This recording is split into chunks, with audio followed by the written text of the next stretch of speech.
Let's jump to the story from the Washington Post. It was frustrating to watch. 3 columnists on Harris's CNN town hall. Harris's town hall gave her a last-minute chance to reach undecided voters. How did she do?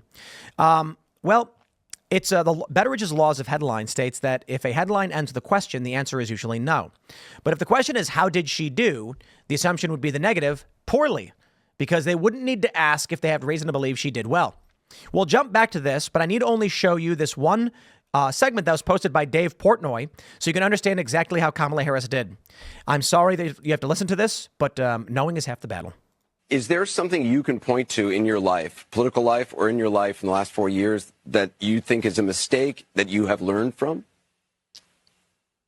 I mean, I've made many mistakes, and they range from, you know, if you've ever parented a child, you know you make lots of mistakes too.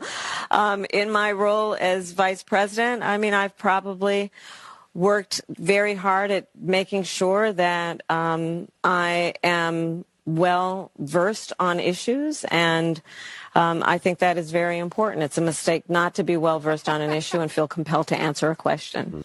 So I want to just okay, so you're probably thinking the first thing you thought was probably, what? Well, it's one of those trap interview questions, you know? Oh, yeah. When you go, like, what are your weaknesses? You're like, if anything, I work too hard. Yeah. Well, actually, the Trump campaign posted the Michael Scott thing where he's like, my weaknesses are actually strengths. Some say I work too hard. Yeah. But notice what she did. I actually want to give her credit for this.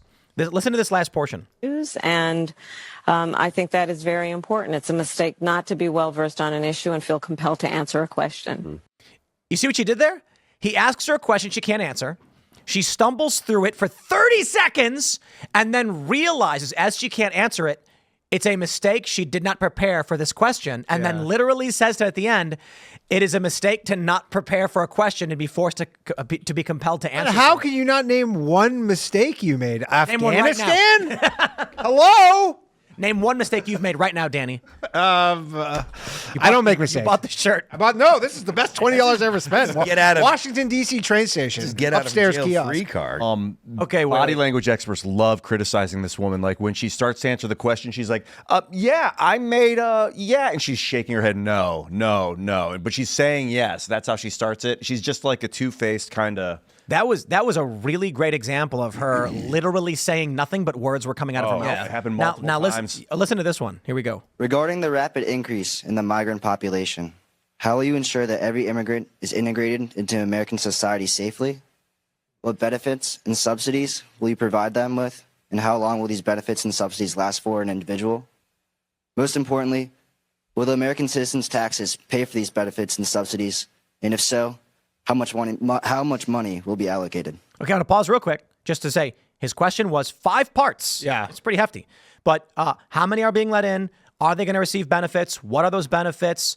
Who's going to pay for them? Are they going to be assimilated? Now listen to this answer.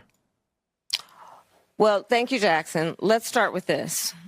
America's immigration system is broken and it needs to be fixed. And it's been broken for a long time.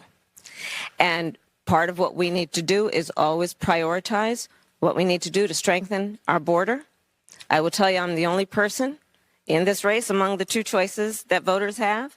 I've personally prosecuted transnational criminal organizations in the trafficking of guns, drugs, and human beings. I have spent a significant part of my career making sure that our border is secure and that we do not allow criminals in and we don't allow that kind of trafficking to happen and come into our country. And as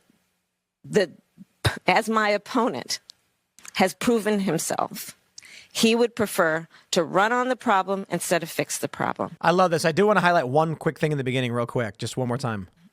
America's immigration system is broken and it needs to be fixed. And it's been broken for a long time. And part of what we need to do is always prioritize what we need to do to strengthen our border. What we need to do is to always prioritize what we need to do. Did you hear that? What we need to do is to always prioritize what we need to do to strengthen our border, which would be, lady. Okay, Danny. I'm gonna give you. I want to break this down for the layman. Ask me a tough question. What are you going to do with the spiraling national debt? I like yerba mate. It's a delicious drink. That right there looks like you have orange exuberance. It's delicious, isn't it? It's almost like an ecto cooler, but with more caffeine. Thank you. Okay. Yeah. I feel bad. Look at this kid's face. Hey, pull this kid's face up again. That face is exactly how I feel when I hear her words coming out of her mouth while she's not saying anything. Yeah, she answers questions like when you get in trouble by your girl and you're trying to be like just the most evasive, just she gives the weave. Trump says he does the weave. She's doing the real weave. This face is so good. You know what he's thinking too. It's like she's literally not answering any question that He's I like, have. why am I here? Why did I come here? So this is the state of the of the Democrats. And look at this, Washington Post. The candidate's closing argument is a cliche, blah, blah, blah. Matt Bai says, we've seen plenty of strange firsts in this campaign, but I was still struck at hearing a nominee for president call her opponent a fascist, an actual fascist.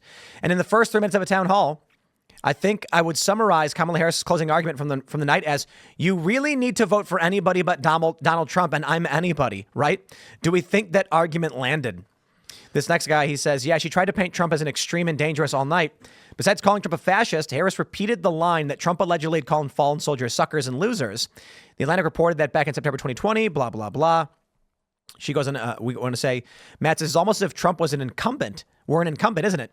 She's trying very hard to make the whole campaign a referendum on him and his fitness, which might be her best argument. But as you point out, Jim, it's not as if voters haven't factored in that point.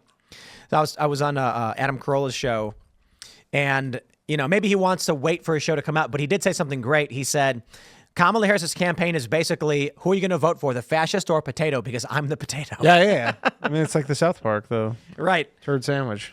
Well, I mean, but Trump, she's just saying he's bad. Yeah. You know what I mean? It's like Trump is anchovy pizza. Some people don't like it, but it's still pizza and it's still food and you can eat it. He's not perfect, man, but if they really wanted to beat Trump, the Democratic Party, they should have had a Democratic convention and let the people select the best candidate. We're past that, I think.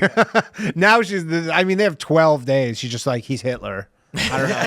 I don't know. It's like, I don't care. Don't vote for me, but then you're voting for Hitler. You have your options. Literally what they're doing. It would have been funny. I call that the Kang and Kodos. Yeah, exactly. Remember Yeah, Treehouse of Horror when they're like, what are you going to voted for do? Kang. It's a two-party system. You have to vote for one of us. That's basically what she's going on. And then it's funny because Trump is just like, I'll deregulate the energy sector so that prices for transportation come down and your food prices come down with it. And you're like, okay, well, that sounds reasonable. Yeah. What say you, Kamala? And she's like, well, I'm a potato, but at least I'm not a fascist. Yeah. And you're like, huh. Well, that may work on some people, but most people, I'd say no. No.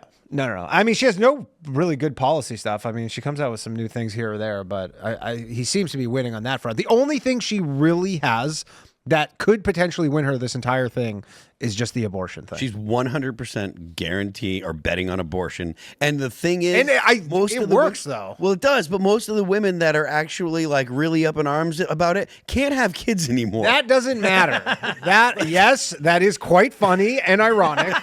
Yes, but that doesn't matter. The vast majority of them are like women that have went through menopause but they have kids. a decade ago. They and might they're have just like, kids. man, my granddaughter really needs to be Literally, able to kill though. my great granddaughter. One of the things I don't know. in her weird answer was, if you've raised kids, how you make mistakes. She's like, she's never She raised doesn't have kids. Why did she bring that She has up? adult stepchildren. She's like trying to appeal to the people with kids. It's like, dude. You know what's crazy is that she's not even good at vamping.